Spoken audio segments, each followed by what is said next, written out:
আওয়ামী ফ্যাসিস্টের দোসর পাকুল্লা বহুমুখী উচ্চ বিদ্যালয়ের দুর্নীতিবাজ প্রধান শিক্ষক নিয়ামুল কবির স্যারের পদত্যাগের দাবিতে স্কুলের শিক্ষার্থীরা মানববন্ধন করার জন্য স্কুল মাঠে দাঁড়ালে পাকুল্লা ইউনিয়ন বিএনপির সহধর্ম বিষয়ক সম্পাদক সেলিম মিয়া দফায় দফায় ছাত্রদের উপর হামলা ও ছাত্রীদের লাঞ্ছিত করে। এক পর্যায়ে বহিরাগতদের বাধা উপেক্ষা করে শিক্ষার্থীরা মানববন্ধন কর্মসূচি পালন করে। মানববন্ধনে শিক্ষার্থীরা বলেন, জোর করে তাদের কাছ থেকে সাদা কাগজে স্বাক্ষর নেওয়া হয়েছে।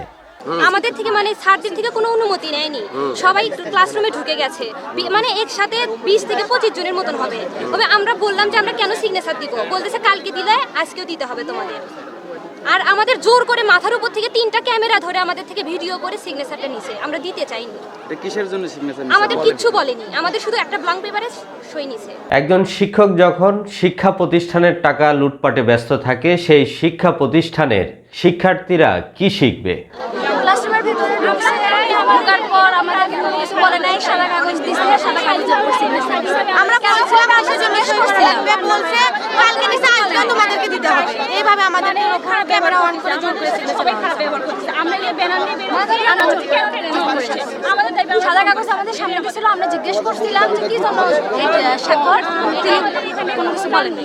এছাড়াও শিক্ষার্থীদের বিভিন্ন ধরনের হুমকি দিয়ে আসছে প্রধান শিক্ষক ও তার সন্ত্রাসী বাহিনী। এই ঘটনায় শিক্ষার্থীদের মনে ভীতি সঞ্চার সৃষ্টি হয়েছে। আমাদের বিদ্যালয়ে গত বৃহস্পতিবার রাজনৈতিক ব্যক্তিত্ব ঢোকানো হয়েছিল। এখনো আপনারা দেখতে পাচ্ছেন যে তারা কিভাবে আমাদের উপর নির্যাতন চালানোর চেষ্টা করছে।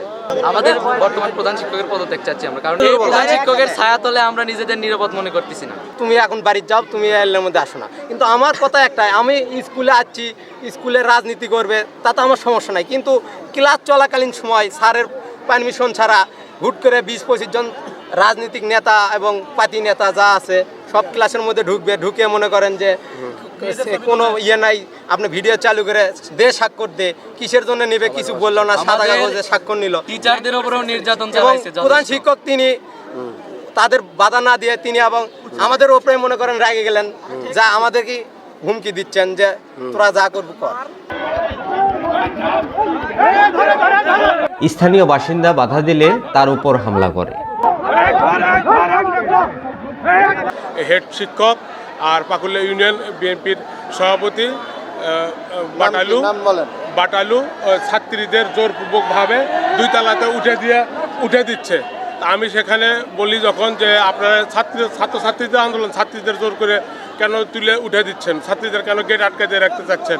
আমি এই কথা বলাতে আমার উপরে বাটালু, সবুজ সবাই আক্রমণ করে। প্রধান শিক্ষক নিয়ামুল কবিরের বিরুদ্ধে বিদ্যালয়ের বিভিন্ন ফান্ড থেকে অর্থ লোপাট, বিদ্যালয়ের গাছ গোপনে কেটে বিক্রি এবং বিদ্যালয়ের ঘর দোকান হিসাবে ভাড়া দেওয়া, 30 বছর চাকরি সময়ে তিনি ব্যক্তি স্বার্থে প্রতিষ্ঠানের সম্পদ ব্যবহার, এই বিষয়গুলো নিয়ে কথা বলতে চেষ্টা করলাম। তখন তিনি কৌশলে এড়িয়ে গেলেন। পরবর্তী দিনে দেখা করার কথা বলেও তিনি আর দেখা করেননি বা ফোনেও তার সঙ্গে যোগাযোগ করে পাওয়া যায়নি। না, আমি কোনোদিন এভাবে বলিনি, আর অবস্থিত আর কি। উন্নয়ন ব্যাপারটা নিয়ে একটু বলেন। 5 লক্ষ টাকা উন্নয়ন নিয়ে সব দাম বলার দরকার, আমি আপনার সাথে পরে কথা বলবো। জেলা শিক্ষা অফিসারের কাছে এ বিষয়ে জানতে চাইলে তিনি তদন্ত করে ব্যবস্থা নেওয়ার আশ্বাস দিয়েছেন।